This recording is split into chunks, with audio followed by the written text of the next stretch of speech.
Fruit खा लेगी। अगर यह कोई कमजोर एबिलिटी निकली तो बाद में पछताने का भी मौका नहीं मिलेगा। लेकिन अब बहुत देर हो चुकी थी। आओ चिंग फ्रूट का गूदा निगल चुकी थी। मैं केवल मन ही मन प्रार्थना कर सकता था कि उसे कोई शक्तिशाली एबिलिटी मिले। मैं मन ही मन यही प्रार्थना कर रहा था कि यह डेविल फ्रूट कोई शक्तिशाली एबिलिटी दे। कमरे में मौजूद सभी लोग आओ चिंग को घूर रहे थे और उसके शरीर में होने वाले बदलावों पर नजर रखे हुए थे। आओ चिंग खुद भी बेहद घबराई हुई थी। वह अपने शरीर के अंदर दौड़ रही उस रहस्यमयी ऊर्जा को महसूस कर रही थी। जल्द ही वह ऊर्जा उसके पूरे शरीर में फैल गई और उसका शरीर बदलने लगा। अगले ही पल उसका शरीर तेजी से सिकुड़ गया और वह एक हथेली जितनी छोटी, सफेद फर और सुनहरे निशानों वाली चूहे जैसी प्राणी में बदल गई। यह ज़ोअन टाइप है। कमरे में मौजूद सभी लोगों को तुरंत समझ आ गया कि यह एनिमल टाइप फ्रूट है। लेकिन वह छोटा चूहा बिल्कुल साधारण नहीं लग रहा था। उसके शरीर से एक खास तरह की मिस्टिकल ऑरा निकल रही थी, जिससे साफ था कि यह कोई ऑर्डिनरी स्पीसीज नहीं है। मैंने उत्सुकता से पूछा, जल्दी बताओ ये कौन सी कैटेगरी है? ऑर्डिनरी ज़ोआन, एंशिएंट ज़ोआन या मिथिकल बीस्ट? आओ चिंग ने उत्साह से जवाब दिया, यह मिथिकल बीस्ट है। जैसे ही मैंने मिथिकल बीस्ट सुना, मेरे चेहरे पर खुशी फैल गई। लगता था इस बार आओ चिंग का दांव सफल हो गया था। मिथिकल बीस्ट फ्रूट्स के पास हमेशा कुछ स्पेशल एबिलिटीज होती थी। मैंने तुरंत पूछा, तो इसकी एबिलिटी क्या है? आओ चिंग मुस्कुराई और बोली, देखो। इतना कहकर उसने अचानक नीचे की ओर छलांग लगाई। अगले ही पल उसका पूरा शरीर फर्श के अंदर समा गया। हैरानी की बात यह थी कि जमीन पर कोई गड्ढा नहीं बना, न ही कोई दरार पड़ी। ऐसा लगा जैसे वह सीधे जमीन के अंदर घुस गई हो। कुछ सेकंड बाद वही छोटा चूहा मेरे पीछे से निकल आया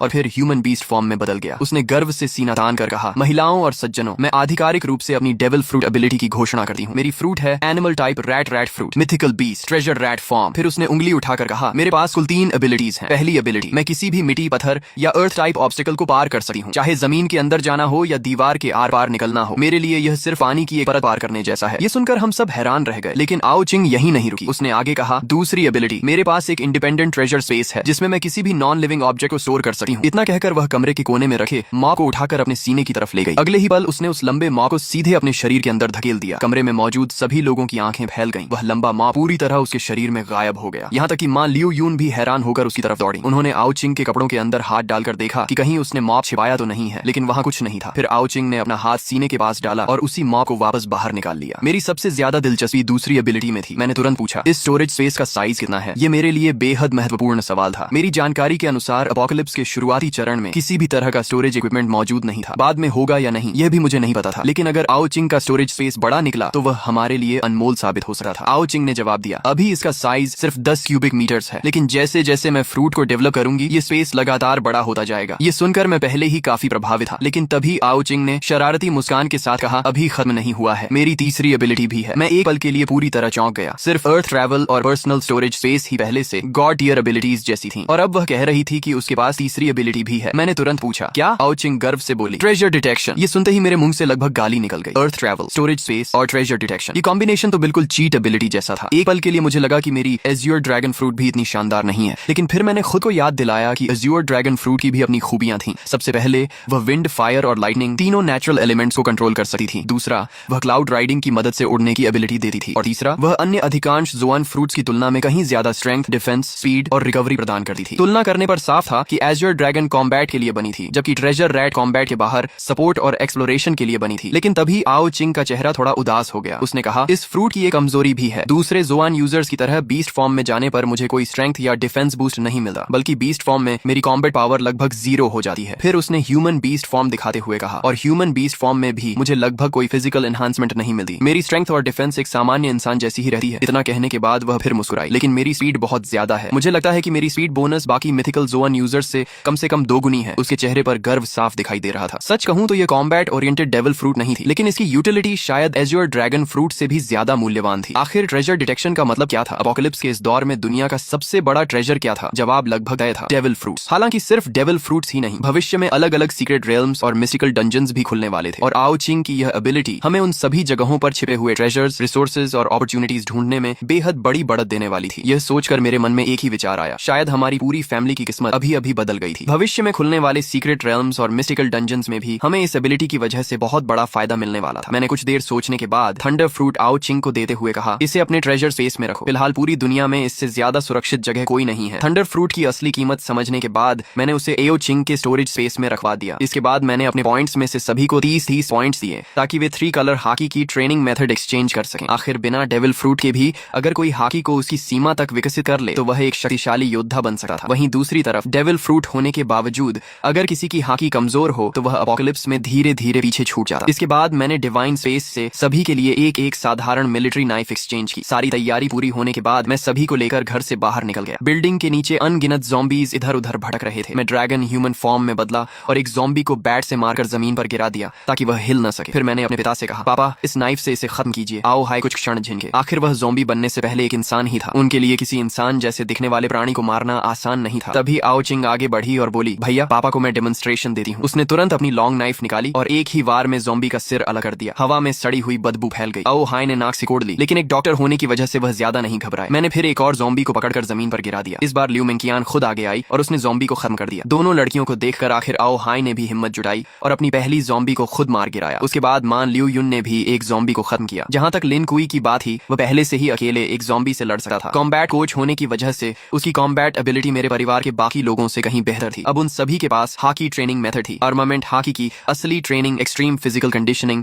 और लगातार कॉम्बैट के जरिए होती थी। मैंने सबकी तरफ देखते हुए कहा, पापा आप लोग फिलहाल घर के आसपास ट्रेनिंग कीजिए, मैं दूर जाकर ज़ॉम्बीज साफ करूंगा। अपोकलिप्स में ताकतवर बनने का सबसे बड़ा तरीका था लगातार लड़ाई के जरिए शरीर को मजबूत करना। ज़ॉम्बीज से लड़ने पर सिर्फ फिजिकल ग्रोथ ही नहीं होती थी, बल्कि पॉइंट्स भी मिलते थे। और पॉइंट्स अब इस दुनिया की नई करेंसी थी। उनसे डिवाइन स्पेस में सामान खरीदा जा सकता था और दूसरे सर्वाइवर्स के साथ ट्रेडिंग भी की जा सकती थी। पुरानी मनी सिस्टम अब पूरी तरह बेकार हो चुकी थी। जैसे ही मैंने जाने की तैयारी की, आओ चिंग दौड़ कर आई और मेरे हाथ से लिपट गई। भैया मैं भी आपके साथ चलूंगी। मैंने सिर हिलाकर कहा, नहीं, मैं आसपास के ज़ॉम्बीज साफ कर दूंगा। तुम लोग थक जाओ तो घर वापस आ सकते हो, लेकिन मेरे साथ दूर जाना बहुत खतरनाक है और वैसे भी तुम्हारी डेविल फ्रूट कॉम्बैट में ज्यादा मजबूत नहीं है। आओ चिंग ने तुरंत जवाब दिया, लेकिन मुझे साउथ वेस्ट डायरेक्शन में ट्रेजर महसूस हो रहा है। मैं आपको ट्रेजर हंट में मदद कर सकती हूँ। उसकी बात सुनते ही मैं ठिठक गया। ट्रेजर? इस समय दुनिया में सबसे मूल्यवान ट्रेजर क्या हो सकता था? लगभग निश्चित रूप से डेविल फ्रूट। मैं कुछ सेकंड सोचता रहा और फिर बोला, ठीक है, लेकिन मेरे पास से एक कदम भी दूर मत जाना। इसके बाद मैंने लिन कुई को कुछ निर्देश दिए और आओ चिंग को साथ लेकर साउथ वेस्ट डायरेक्शन में चल पड़ा। हम दोनों ह्यूमन बीस्ट फॉर्म में थे। ट्रेजर रैट फॉर्म की स्पीड देकर मैं सचमुच हैरान रह गया। उसकी स्पीड इतनी ज्यादा थी कि ज़ॉम्बीज उसके कपड़ों तक को छू नहीं पा रहे थे। ऊपर से उसकी अर्थ ट्रैवल एबिलिटी तो और भी ज्यादा अजीब थी। हालांकि उसकी अटैक पावर ज्यादा नहीं थी, लेकिन वह हिट एंड रन स्ट्रेटजी से ज़ॉम्बीज को आराम से खत्म कर सकती थी। जब मैंने एक ज़ॉम्बी का सिर बैट से कुचल दिया, तभी आओ चिंग ने भी अपनी नाइफ से एक ज़ॉम्बी का सिर अलग कर दिया। लेकिन लगातार एबिलिटी इस्तेमाल करने की वजह से वह तेजी से थकने लगी थी। फिर भी वह हाँफते हुए मेरी तरफ गर्व से देखने लगी, जैसे कह रही हो, जल्दी मेरी तारीफ करो। उसकी उम्मीद भरी आंखें देखकर मैं मुस्कुरा पड़ा और कहा, मेरी छोटी बहन तो बहुत कमाल की है। मेरी तारीफ सुनते ही उसकी आंखें खुशी से आधी बंद हो गईं। उसके चेहरे पर दो प्यारे डिंपल्स उभर आए। लेकिन कॉम्बैट के बीच इतना रिलैक्स होना खतरनाक था। अचानक पीछे से एक ज़ॉम्बी उस पर झपटा। आओ चिंग तुरंत जमीन के अंदर घुसकर बचना चाहती थी, लेकिन उसकी स्टैमिना बहुत ज्यादा खर्च हो चुकी थी। वह अपनी एबिलिटी एक्टिवेट ही नहीं कर पाई। ज़ॉम्बी तेजी से उसके करीब पहुंच रहा था। ठीक आखिरी क्षण में मैंने बैट घुमाकर ज़ॉम्बी को दूर उड़ा दिया। आओ चिंग जोर जोर से सांस लेने लगी। आखिर उसने मेरी तरह पिछले एक महीने तक पागलों की तरह ट्रेनिंग नहीं की थी, न ही उसके पास हॉकी जीनियस जैसी टैलेंट थी। मेरी दी हुई पॉइंट्स की मदद से उसने सिर्फ हॉकी ट्रेनिंग मेथड हासिल की थी, लेकिन अभी तक हॉकी जागृत नहीं हुई थी। ट्रेजर रैट फॉर्म भी फिजिकल स्ट्रेंथ में कोई खास बूस्ट नहीं देती थी, इसलिए वह अब तक लड़ पा रही थी। यही उसकी मेहनत और सामान्य फिटनेस का नतीजा था। कुछ देर बाद आओ चिंग ने अचानक साउथ वेस्ट की ओर इशारा किया। उधर ट्रेजर उसी दिशा में है, मैं आपको रास्ता दिखाती हूँ। इतना कहकर उसने अपनी लॉन्ग नाइफ ट्रेजर स्पेस में रखी और बीस्ट फॉर्म में बदलकर मेरे कंधे पर कूद गई। हथेली जितनी छोटी सफेद चूहियां मेरे ड्रैगन स्केल्स वाले गाल से अपना सिर रगड़ने लगी। मैंने तुरंत एज्योर ड्रैगन ट्रांसफॉर्मेशन एक्टिवेट कर दी। अगले ही पल एक गगन भेदी ड्रैगन रोर पूरे शहर में गूंज उठा। वह गर्जना इतनी शक्तिशाली थी कि आसपास की बिल्डिंग्स में छिपे हुए सभी लोग चौंक गए। लोग खिड़कियों और बैल्कनीज से बाहर झांकने लगे और फिर उन्होंने एक अविश्वसनीय दृश्य देखा। एक विशाल एज्योर ड्रैगन बादलों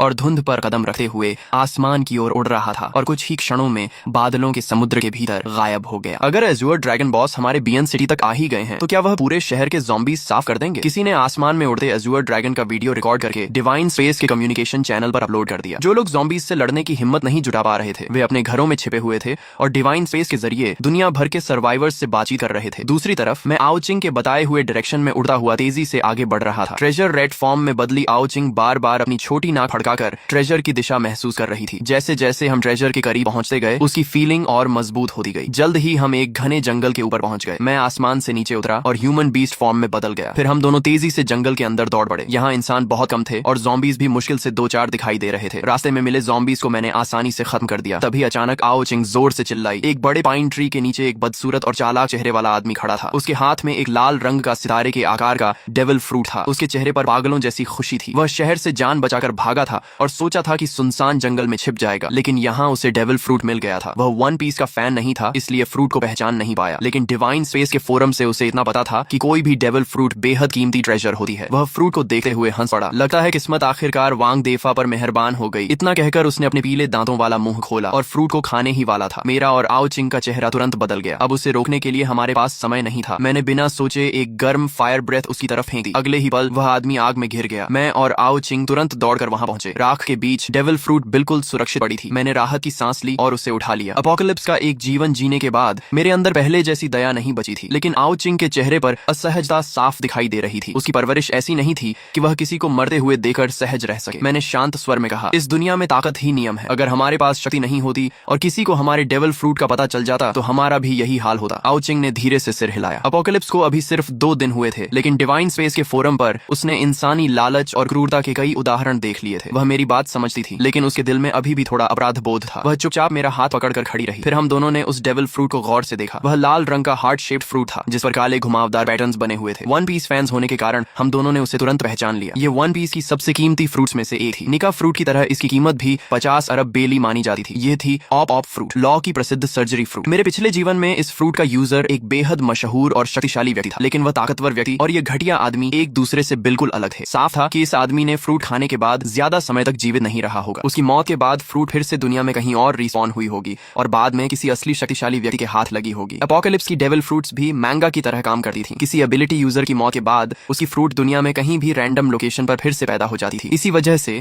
बाद में कई ताकतवर लोग कमजोर एबिलिटी यूजर्स का शिकार करने लगे थे, ताकि उनकी फ्रूट्स दोबारा स्पॉन होकर उन्हें मिल जाएं। लेकिन सफलता की संभावना बेहद कम थी, क्योंकि कोई भी रीस्पॉन लोकेशन प्रेडिक्ट नहीं कर सकता था। आओ चिंग ने फ्रूट को देते हुए कहा, भैया ये फ्रूट पापा को देनी चाहिए, उन्हें इसकी एबिलिटी बहुत पसंद आएगी। सचमुच एक सर्जन के लिए सर्जरी फ्रूट से बेहतर डेविल फ्रूट शायद ही कोई हो सकती थी। ट्रेजर मिल चुका था, इसलिए मैं फिर से एज्योर ड्रैगन बन गया। आओ चिंग मेरी पीठ पर बैठ गई और हम तेजी से घर लौटने लगे। घर पहुंचने तक माता पिता थकर आराम करने वापस आ चुके थे। ल्यू मेंगचियन उनकी सेवा में लगी हुई थी और दोनों की खूब देखभाल कर रही थी। वहीं लिन कुई अभी भी नीचे ज़ॉम्बीज से लड़ रहा था। वह समझता था कि सिर्फ मेरा फॉलोअर बन जाना काफी नहीं है। अगर भविष्य में सम्मान और जगह चाहिए तो उसे अपनी ताकत खुद बढ़ानी होगी। बिल्डिंग के नीचे अब काफी लोग ज़ॉम्बीज मारने की कोशिश कर रहे थे। डिवाइन स्पेस की रिवॉर्ड्स इतनी आकर्षक थीं कि हर कोई पॉइंट्स कमाना चाहता था, लेकिन सबसे सस्ती हाकी ट्रेनिंग मेथड खरीदने के लिए भी दर्जनों पॉइंट्स चाहिए थे, यानी उन्हें कई ज़ॉम्बीज मारनी पड़ती। लोग kitchen knives, shovels, wooden sticks और घर में मिलने वाले हर हथियार से ज़ॉम्बीज से लड़ रहे थे, लेकिन ज़ॉम्बीज की स्ट्रेंथ, स्पीड और डिफेंस उनसे कहीं ज्यादा थी। बार बार लोग घायल हो रहे थे या इन्फेक्शन का शिकार होकर खुद ज़ॉम्बी बन जा रहे थे। लिन कुई ने मुझे लौटते ही सारी सिचुएशन की रिपोर्ट दी। मैंने संतुष्ट होकर कहा, अच्छा काम किया, थक गए हो तो आराम कर लो। मुझे उसका मेहनती रवैया पसंद आया। अपोकलिप्स में जिंदा रहने के लिए यही जिद और मेहनत जरूरी थी। पॉइंट्स की मदद से हाकी ट्रेनिंग मेथड मिलने के बाद भी उसकी हाकी अभी जागृत नहीं हुई थी, लेकिन वह महसूस कर सकता था कि हर लड़ाई के साथ उसका शरीर थोड़ा और मजबूत हो रहा है। कॉम्बैट कोच होने के कारण उसका शरीर पहले ही लगभग पी कंडीशन पर था। लंबे समय बाद उसे फिर से ताकत बढ़ने का एहसास हो रहा था, इसलिए वह इस अवसर को बहुत महत्व दे रहा था। उसने सिर हिलाकर कहा, नहीं बॉस, मैं लड़ाई जारी रखूंगा। मैंने सिर्फ इतना कहा, ठीक है, लेकिन अपनी लिमिट मत भूलना। इसके बाद मैं आओ चिंग को लेकर ऊपर चला गया। घर में घुसे ही देखा कि ल्यू मेंगचियन माँ ल्यू युन के पैरों की मालिश कर रही थी। दिन भर की लड़ाई के बाद उनके शरीर में दर्द होना स्वाभाविक था। जैसे ही उसने मुझे देखा, वह तुरंत खड़ी हो गई और आदर से बोली, मास्टर। मुझे फिर से लगा कि यह लड़की सचमुच समझदार है। लिन कुई और ल्यू मेंगचियन दोनों में भविष्य की संभावना थी। तभी आओ चिंग दौड़कर पिता के पास पहुंची और गर्व से अपनी छाती से ऑप फ्रूट निकालकर उनके सामने रखी। पापा, ये सर्जरी फ्रूट है, आप डॉक्टर हैं, आपको जरूर पसंद आएगी। फ्रूट देखते ही ल्यू मेंगचियन का दिल एक पल के लिए कांप उठा, लेकिन उसने तुरंत खुद को संभाल लिया और चुपचाप माँ की सेवा करती रही। वहीं आओ हाय ज्यादा उत्साहित नहीं दिखे। उन्होंने कभी वन पीस नहीं देखा था। फ्रूट को हाथ में लेकर बोले, तो इसे खाने के बाद मैं सर्जरी कर पाऊंगा? आओ चिंग ने जल्दी जल्दी समझाना शुरू किया, आप एक खास स्पेस बना सकते हैं जिसके अंदर आप किसी भी चीज को काट सकते हैं। लेकिन पिता को पूरी तरह समझ नहीं आया। तब उसने उन्हें डिवाइन स्पेस में ऑप फ्रूट के वीडियोस दिखाए। एक एक एबिलिटी देखने के बाद एओ हाई की आंखें फैल गईं। डेविल फ्रूट की शक्ति सचमुच अद्भुत थी। फिर भी उन्होंने कहा, मैं बूढ़ा हो गया हूँ, ये फ्रूट तुम दोनों भाई बहन रख लो। मैंने तुरंत जवाब दिया, अगर आप और माँ मजबूत होंगे तो मुझे आपकी चिंता नहीं रहेगी। मैं अपने काम पर ध्यान दे सकूंगा। मेरी बात सुनकर आखिरकार वह मान गए। माता पिता कभी अपने बच्चों पर बोझ नहीं बनना चाहते। उन्होंने फ्रूट का एक बड़ा बाइट लिया। अगले ही पल उनका चेहरा सिकुड़ गया। आओ चिंग तुरंत चिल्लाई, मत चबाइए, डेविल फ्रूट्स बहुत गंदी होती हैं, बस निगल जाइए। आओ हाई ने जल्दी से फ्रूट निगल लिया और अपनी नई शक्ति महसूस करने लगे। कुछ ही सेकंड बाद उन्होंने हाथ उठाया और एक पारदर्शी रूम बना दिया। फिर सामने रखे मॉ को देखा और विचार किया। अगले ही पल उनकी पोजीशन मॉ के साथ बदल गई। मैं और आओ चिंग खुशी से उछल पड़े। फिर उन्होंने ज़ॉम्बी मारने वाली मिलिट्री नाइफ उठाई और सामने की टेबल पर वार किया। टेबल ऐसे 2 टुकड़ों में बंट गई जैसे कागज हो। आओ चिंग उत्साह में बोली, पापा मुझे भी काट कर देखिए। आओ हाई पूरी तरह अवाक रह गए। तुम्हें काटूं? चाहे उन्हें फ्रूट की शक्ति समझ आ चुकी थी, लेकिन अपनी बेटी को काटने का विचार फिर भी अजीब था। अभी मेरा कंट्रोल पूरा नहीं है, कहीं सच में चोट लग गई तो। लेकिन आओ चिंग जिद पर अड़ी रही। आखिर मैंने बात बदल दी। हमें और डेविल फ्रूट्स ढूंढनी चाहिए। अगर ज्यादा फ्रूट्स मिल गई तो हम पूरे बियन सिटी पर राज कर सकते हैं। आओ चिंग की बात ने मुझे भी सोचने पर मजबूर कर दिया। उसकी ट्रेजर डिटेक्शन एबिलिटी सिर्फ एक शहर में इस्तेमाल करने के लिए बहुत कीमती थी। अभी दुनिया में अनगिनत डेविल फ्रूट्स बिना मालिक के पड़ी थी या किसी मरे हुए एबिलिटी यूजर के बाद फिर से स्पॉन हुई थी। अगर हम इस मौके का फायदा उठाएं तो परिवार को और मजबूत बना सकते हैं और साथ ही भविष्य के लिए बेहद कीमती रिसोर्सेज भी इकट्ठा कर सकते हैं। जब दुनिया अपोकलिप्स के साथ अडेप्ट हो जाएगी तब बड़ी बड़ी फैक्शंस उभरेंगी। उस समय ये डेविल फ्रूट्स ट्रेडिंग अलायंसेस और पावरफुल फॉलोअर्स जुटाने के लिए अनमोल साबित होंगी। लेकिन मुझे अभी भी परिवार की सुरक्षा की चिंता थी। तभी एओ हाई ने कहा, चिंता मत करो, अब मेरे पास भी डेविल फ्रूट है। यहाँ लियू मेंकियान और लिन कुई भी हैं, हम संभाल लेंगे। माँ ने भी मुस्कुराकर हामी भरी। लियू मेंकियान तुरंत बोली, मास्टर आप निश्चिंत रहें, हम अंकल आंटी का पूरा ध्यान रखेंगे। उनकी बात सुनकर मुझे सचमुच खुशी हुई। मैंने तुरंत लिन कुई और लियू मेंकियान दोनों को 400 पॉइंट्स ट्रांसफर कर दिए ताकि वे तेजी से मजबूत हो सके। इसके बाद मैंने डिवाइन स्पेस में 10 पॉइंट्स खर्च करके एक प्राइवेट ग्रुप बनाया और उसमें परिवार के सभी लोगों को जोड़ दिया। अब मैं कहीं भी रहूं उनसे तुरंत संपर्क कर सकता था। सारी तैयारी पूरी होने के बाद मैं और आओचिंग घर से निकले, ट्रक में बैठे और शहर के बाहर की ओर चल पड़े। मैंने पूछा, अब कहाँ? आओचिंग मुस्कुराई, डायरेक्शन मुझ पर छोड़ दो, मैं ट्रेजर रैट हूँ। ट्रेजर न भी मिले मेरी इंस्टिंक्ट बेकार नहीं जाती। पश्चिम वाले प्रोविंशियल कैपिटल चलते हैं, वहाँ पॉपुलेशन ज्यादा है, सिटी बड़ी है और डेविल फ्रूट्स मिलने की संभावना भी सबसे ज्यादा है। प्रोविंस कैपिटल की ओर बढ़ने का फैसला करने के बाद मैंने आओचिंग की इंस्टिंक्ट पर भरोसा किया और ट्रक को पश्चिम दिशा में मोड़ दिया। रास्ते में हम समय समय पर गाड़ी रोकते, ज़ॉम्बीज से लड़ते, स्टैमिना खत्म होने पर वापस ट्रक में आकर आराम करते और फिर आगे बढ़ जाते। इस तरह लड़ाई और यात्रा साथ साथ चल रही थी। लेकिन धीरे धीरे मुझे महसूस हुआ कि यह बड़ा ट्रक ज्यादा प्रैक्टिकल नहीं था। एओ हाउ को भी लगने लगा कि हमें किसी मजबूत ऑफ रोड व्हीकल की जरूरत है। प्रोविंस कैपिटल में प्रवेश करते ही हमें फर्क साफ दिखाई देने लगा। यहाँ ज़ॉम्बीज की संख्या बियन सिटी से कई गुना ज्यादा थी। जगह जगह मिलिट्री फोर्सेस तैनात थीं और संगठित तरीके से ज़ॉम्बीज का सफाया कर रही थीं। गोलियों और तोपों की आवाज लगातार गूंज रही थी। बड़ी संख्या में ज़ॉम्बीज को गिराया जा रहा था। लेकिन समस्या यह थी कि जब तक उनके दिमाग का कोर पूरी तरह नष्ट न हो वे फिर भी हिलते डुलते रहते थे। इसी दौरान हमारी बड़ी ट्रक को मिलिट्री चेक पॉइंट पर रोक लिया गया। एक सैनिक आगे बढ़ा और बोला, आगे मिलिट्री ऑपरेशन चल रहा है, उस दिशा में जाना मना है। उधर रेफ्यूजी शेल्टर बनाया गया है, हमारे सैनिक वहाँ तैनात हैं। वहाँ फूड और वाटर भी नियमित रूप से दिया जा रहा है, आप लोग वहीं चले जाइए। मैंने विनम्रता से धन्यवाद कहा। मैं जानता था कि देश इस डिजास्टर को रोकने की पूरी कोशिश कर रहा है, लेकिन मैं यह भी जानता था कि यह अपोकलिप्स सिर्फ इंसानी सिविलाइजेशन की ताकत से नहीं रुकने वाला। इसलिए मैंने शेल्टर की तरफ जाने के बजाय ट्रक घुमाई और दूसरा रास्ता पकड़ लिया। फिलहाल हमारे पास दुनिया को बचाने की ताकत नहीं थी। हम वापस एक पुराने क्रॉस रोड तक पहुंचे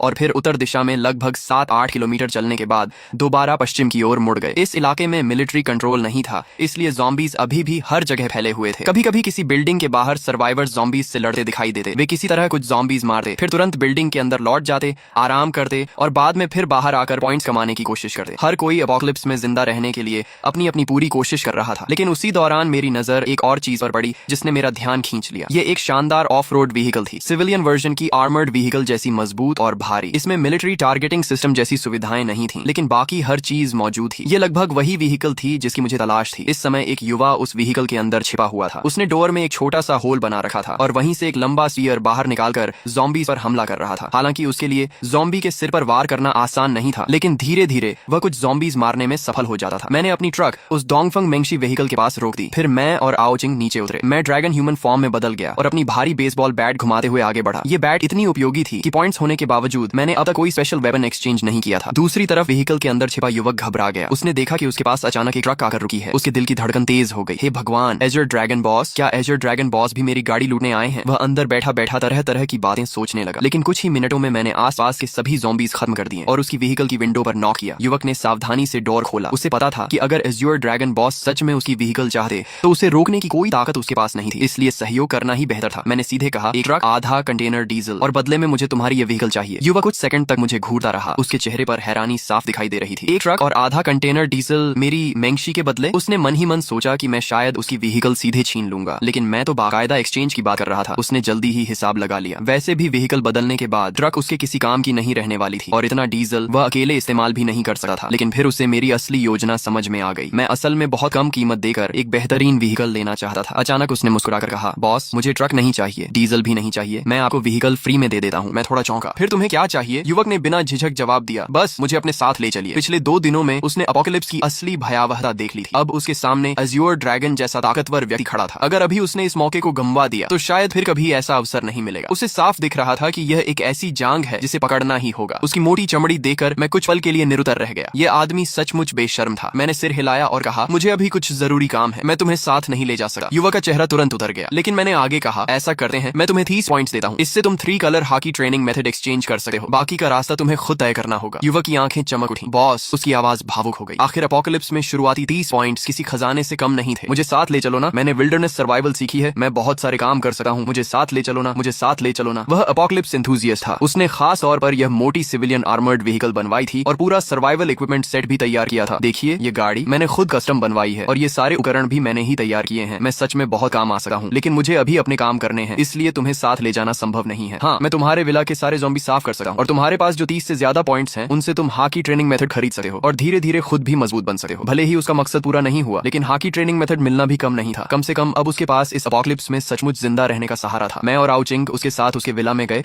और उसके ज़ॉम्बी बन चुके परिवार वालों और पालतू कुत्ते को खत्म कर दिया। अच्छी तरह ट्रेनिंग करना, एक दिन तुम भी अपोकलिप्स पावर हाउस बन सकते हो। बॉस, मेरा नाम लिन तियान है। क्या आप अपना नाम बता सकते हैं? अगर मैं आपको ढूंढना चाहूँ तो कहाँ आऊँ? उसकी जिद देकर मैंने सोचा बताने में कोई नुकसान नहीं। अगर इस आदमी में सचमुच टैलेंट हुआ तो भविष्य में इसे अपने साथ लिया जा सकता है। मेरा नाम आओ हाव है। मेरा घर बियान शहर में है। अगर तुम पैदल चलकर बियान शहर पहुंच गए तो मैं तुम्हें अपने साथ रखने पर विचार करूंगा। आओ हाव, सिर्फ पैदल बियान शहर पहुंचना है ना? मैं जरूर पहुंचूंगा। असल में सिर्फ ज़ॉम्बी मारने से कोई फायदा नहीं होता, चाहे उनका सिर काट दो, लेकिन मरे हुए ज़ॉम्बी बाद में दूसरे ज़ॉम्बी खा जाते हैं और उनसे एवोल्यूशन शुरू हो जाती है। अगर ज़ॉम्बियों को पूरी तरह खत्म करना है तो उनकी लाशों को आग लगाकर पूरी तरह जला देना होगा। लेकिन जब ज़ॉम्बी की लाशें जलती हैं तो उनके शरीर में जमा वायरस हवा में फैल जाता है, जिससे हवा में वायरस की मात्रा और बढ़ जाती है और कमजोर लोगों के संक्रमित होने की संभावना भी बढ़ जाती है। इतना ही नहीं, ऊंचे तापमान पर वायरस और भी ज्यादा ताकतवर हो जाता है। यह सचमुच एक दुविधा है। इसका एकमात्र समाधान हाकी कल्टीवेशन है। हाकी असल में शरीर को चरम सीमा तक मजबूत करने की प्रक्रिया है। जब शरीर पर्याप्त मजबूत हो जाए तब इंसान ज़ॉम्बी, वायरस और ज़ॉम्बियों दोनों से नहीं डरता। बाकी सारे तरीके सिर्फ अस्थायी समाधान है। काश तुम्हारा ट्रेजर स्पेस थोड़ा और बड़ा होता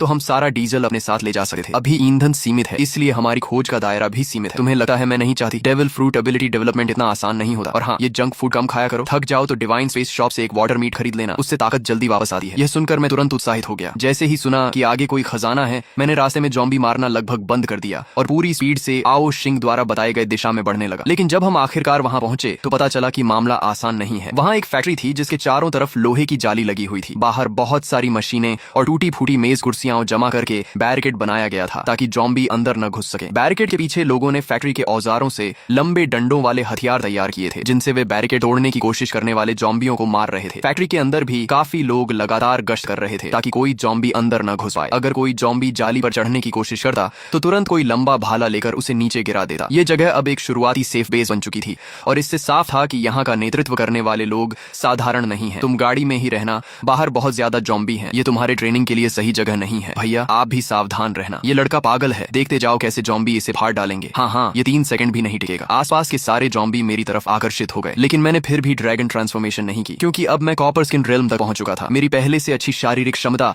और 1 महीने की कठोर ट्रेनिंग ने मुझे बेहद मजबूत आधार दिया था। ऊपर से मेरे पास हाकी जीनियस टैलेंट था, जिससे मैं सीधे हाकी जागृत कर चुका था। साथ ही मेरी ट्रेनिंग स्पीड दोगुनी थी और पैसिव ग्रोथ भी लगातार चल रही थी। इसी वजह से अपोकलिप्स के दूसरे ही दिन मैं कॉपर स्किन रेल्म तक पहुंच गया था। कॉपर स्किन रेल्म का मतलब सचमुच त्वचा का तांबा बन जाना नहीं होता। यह शरीर की बाहरी परत को मजबूत करने का पहला चरण होता है। जब त्वचा मजबूत हो जाती है तो शरीर को लगने वाले झटकों और हमलों का असर काफी कम हो जाता है। इसी के साथ ताकत, रक्षा, गति और रिकवरी भी बढ़ जाती है। एज यूर ड्रैगन फ्रूट मुझे बिना ट्रांसफॉर्म हुए भी अतिरिक्त शारीरिक शक्ति देता था, इसलिए मैं इंसानी रूप में भी आसानी से ज़ॉम्बियों को मार सकता था और बिना क्षमता इस्तेमाल किए लड़ने से हाकी की ग्रोथ और तेज होती थी। उस गाड़ी को मैं पहचानता हूँ, वह डोंगफेंग मेंगशी आर्मर्ड व्हीकल है। वह आदमी आसानी से इस इलाके से निकल सकता था, लेकिन जानबूझकर हमारी बेस के सामने गाड़ी रोकर खड़ा है। जरूर उसकी नजर हमारी बेस पर है। क्या वह हमारी बेस छीनना चाहता है? क्या हमें लाओ झांग को बताना चाहिए? बॉस, बाहर एक बहुत बड़ा एक्सपर्ट आया है। उसने अकेले 100 से ज्यादा ज़ॉम्बी मार दिए हैं और उसकी डोंगफेंग मेंगशी भी हमारी बेस के बाहर खड़ी है। सबको लगता है कि उसकी नजर हमारी बेस पर है। सचमुच बहुत खतरनाक इंसान है। जिस आसानी से वह ज़ॉम्बी मार रहा है,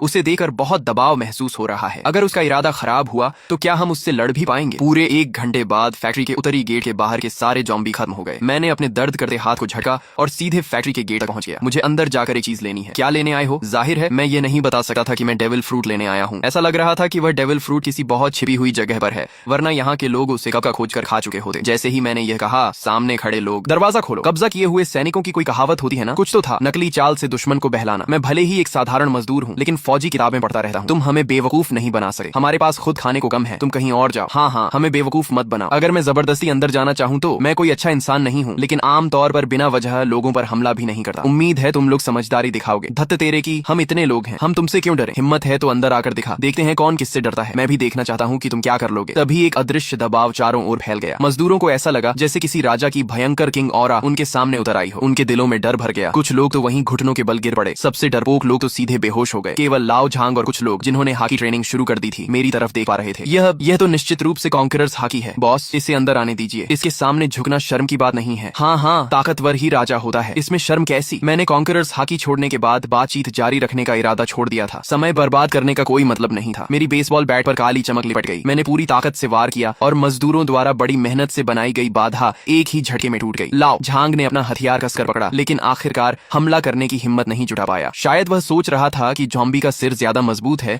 या उसका अपना। आओ चिंग, इधर आओ। मेरी आवाज सुनते ही आओ। चिंग ने चाबी निकाली, गाड़ी से कूदकर नीचे उतरी और उछलती कूदती मेरी तरफ दौड़ी। वह अपनी छोटी नाक से सूंघती हुई मुझे गोदाम के पीछे ले जाने लगी। क्या बात है, हट जा यहाँ से छोटे बदमाश। क्या कहा तूने? मुझसे ऐसे बात करने की हिम्मत कैसे हुई? अभी तुझे दरवाजे पर लटका दूंगी, और साथ में इतनी खूबसूरत लड़की भी लाया है। किस क्लब से उठाकर लाया है इसे? अभी इसे फैक्ट्री के लड़कों के साथ। श्याओ यान, इसे मार डालो, मैं इससे लड़ूंगा। भाइयों सब साथ आओ, हमारी औरत का अपमान हुआ है, इस दुष्ट को नहीं छोड़ना चाहिए। अगर कोई मुझे गाली देता तो शायद मैं नजरअंदाज कर देता, लेकिन अगर कोई मेरे परिवार को गाली दे तो मैं उसे खून की कीमत चुकवाता हूँ। आओ चिंग। कई बार इंसानों का दिल ज़ॉम्बियों और राक्षसों से भी ज्यादा डरावना होता है। अब तुम ज़ॉम्बी मार सकती हो, लेकिन क्या तुम इंसान को मार सकती हो? व्यवस्था खत्म हो चुकी है। अगर कोई तुम्हारा अपमान करे या तुम्हें सताए तो उसे खून से सबक सिखाना होगा। अगर इस एपोकलिप्स में जीना है तो बेकार की दया छोड़नी होगी। जो मुझे नहीं छेड़ेगा मैं उसे नहीं छेड़ूंगा, लेकिन जो मुझे छेड़ेगा वह चाहे कितनी भी दूर हो उसे खत्म कर दूंगा। वह डेविल फ्रूट यूजर है। आओ चिंग, एपोकलिप्स रूल याद रखो, जड़ से खत्म करो। अगर दुश्मनी पैदा हो गई है तो भविष्य का खतरा भी खत्म कर दो। भैया, जिसने आपको गाली दी वह तो मर चुका है, बाकी लोग निर्दोष हैं, उन्हें छोड़ दो। आओ चिंग, यही तो एपोकलिप्स है। छोटी सी बहस भी जानलेवा संघर्ष में बदल सकती है, और हर संघर्ष का अंत किसी न किसी की मौत या चोट से ही होता है। पिछले जन्म में मुझे लगा था कि सिर्फ अपने दुश्मन को मार देना काफी है। मुझे लगता था मैं काफी निर्दयी हूँ, लेकिन आखिर में मेरी वही बेवजह की दया मेरी मौत का कारण बनी। इस जन्म में चाहे लोग मुझे शैतान ही क्यों न कहें, मैं फिर कभी नरमी नहीं दिखाऊंगा। हम उस जगह पहुंचे जिसे आओ चिंग महसूस कर रही थी। यह फैक्ट्री की कैंटीन का फूड स्टोरेज था। मैंने एक ही वार में दरवाजा तोड़ दिया और नीचे दबे हुए एक फलों की टोकरी में छिपा डेविल फ्रूट निकाल लिया। यह भी एक ऐसा फल था जिसे मैं पहचान नहीं पा रहा था, लेकिन जैसे ही मैं फैक्ट्री के गेट तक पहुंचा मैंने देखा कि मेरी गाड़ी गायब थी। हालांकि आओ चिंग चाबी निकाल चुकी थी, लेकिन दुनिया में ताले खोलने वाले उस्तादों की कमी नहीं थी। मैं तुरंत एज़्योर ड्रैगन बन गया और आओ चिंग को लेकर आसमान में उड़ गया। कुछ ही देर में मुझे अपनी गाड़ी दिखाई दे गई। मैं आसमान से नीचे झपटा और एक ही टक्कर में गाड़ी पलट दी। बॉस प्लीज मुझे मत मारिए, प्लीज वापस गाड़ी में बैठने के बाद आओ। चिंग पूरे रास्ते चुप रही। आज उसने पहली बार मुझे इतनी बेरहमी से लोगों को मारते देखा था। उसे लग रहा था जैसे मैं उसका वही पुराना भाई नहीं हूँ। आप बहुत डरावने हो। आओ चिंग, याद रखो अब एपोकलिप्स है। हमारे परिवार के अलावा किसी पर भी आसानी से भरोसा नहीं किया जा सकता। भैया, क्या आप रीबर्थ होकर आए हो? क्या आप सच में दोबारा जन्म लेकर आए हो? मैं अंदर ही अंदर चौंक गया। क्या मैंने कहीं कोई गलती कर दी थी? इसे अचानक ऐसा क्यों लगा? आपने पागलों की तरह राशन जमा किया, माँ को छुट्टी लेकर इसे घर लाने के लिए मजबूर किया, और आपको सब कुछ पहले से पता था, और घर लौटने के बाद से आप बिल्कुल बदल गए हो। ऐसा लगता है जैसे आप कोई और इंसान हो। मेरे हिसाब से इसके सिर्फ दो कारण हो सकते हैं, या तो आप रीबर्थ होकर आए हो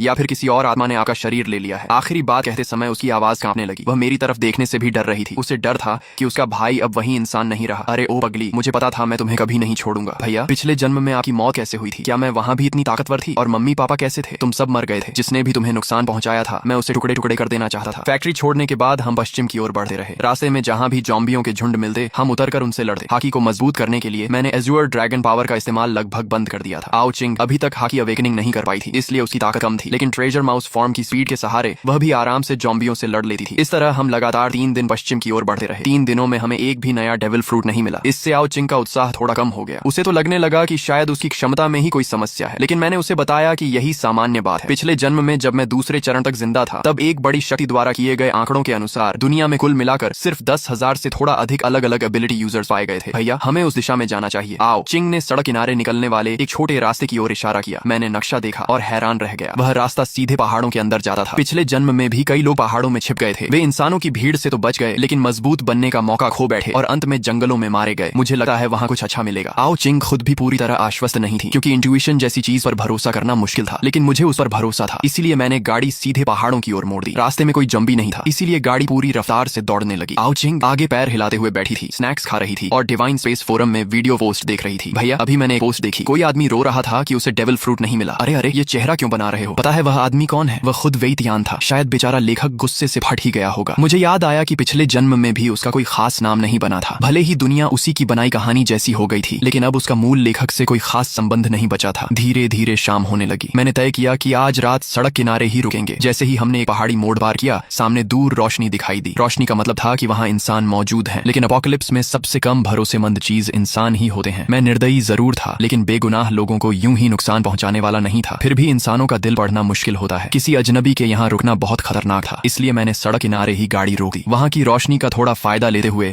हमने वहीं रात बिताने का फैसला किया। आओ चिंग ने गाड़ी के पीछे से कैंपिंग इक्विपमेंट निकाला और एक बड़ा टेंट लगाना शुरू कर दिया। हालांकि एपोकलिप्स बेहद खतरनाक था। मेरी सावधानी भरी देखभाल में आओ चिंग को कोई डर नहीं लगा, बल्कि उसे एक तरह का एक्साइटमेंट महसूस हुआ। भाई क्या हुआ? ये सी झोंग क्या है? यानी ये किस चीज का एंट्री पॉइंट है? भाई, क्या आपने कभी ज़ॉम्बी की आवाज सुनी है? ज़ॉम्बी तो वैसे बोलते नहीं है, क्योंकि उनका शरीर सड़ चुका होता है और उनकी वोकल कॉर्ड्स भी खराब हो जाती जाती हैं, इसलिए वे आवाज नहीं निकाल सकते। लेकिन जैसे जैसे ज़ॉम्बी इवॉल्व होते हैं, उनका शरीर धीरे धीरे रिपेयर होने लगता है और उन्हें बेसिक ह्यूमन फंक्शंस वापस मिलने लगते हैं, जैसे आवाज निकालना। लेकिन इसके लिए कम से कम 1 स्टार ज़ॉम्बी होना जरूरी होता है। अभी जो ज़ॉम्बी हैं वे बिना लेवल के हैं, उनकी ताकत थोड़ी ज्यादा होती है और हड्डियां सख्त होती हैं, लेकिन उन्हें हराना मुश्किल नहीं होता। यहाँ तक कि आम इंसान भी उन्हें मार सकता है। लेकिन जब वे इंसानी मांस खाकर खुद को रिपेयर कर लेते हैं तो उनकी स्पीड और स्ट्रेंथ बढ़ जाती है और वे ह्यूमन लाइक कॉम्बैट भी इस्तेमाल करने लगते हैं। तब वे 1 स्टार ज़ॉम्बीज यानी मीट ईटर्स बन जाते हैं और उन्हें हराने के लिए कम से कम कॉपर स्किन रियल्म चाहिए होता है। यह जगह अब सुरक्षित नहीं है, तुम कार में वापस जाओ। अगर सिर्फ सामने वाले ज़ॉम्बी होते तो ठीक था, लेकिन अगर 2 स्टार ज़ॉम्बी आ गया तो हम खतरे में पड़ जाएंगे। मैं अभी सिर्फ कॉपर स्किन रियल्म में हूँ और ज़ॉम्बीज से लड़ने के लिए आयरन बोन रियल्म चाहिए। लेकिन अभी अपोकलिप्स को शुरू हुए सिर्फ 5-6 दिन ही हुए हैं, इसलिए ज़ॉम्बीज इतनी जल्दी इवॉल्व नहीं होने चाहिए। मैंने आओ चिंग को गाड़ी में भेज दिया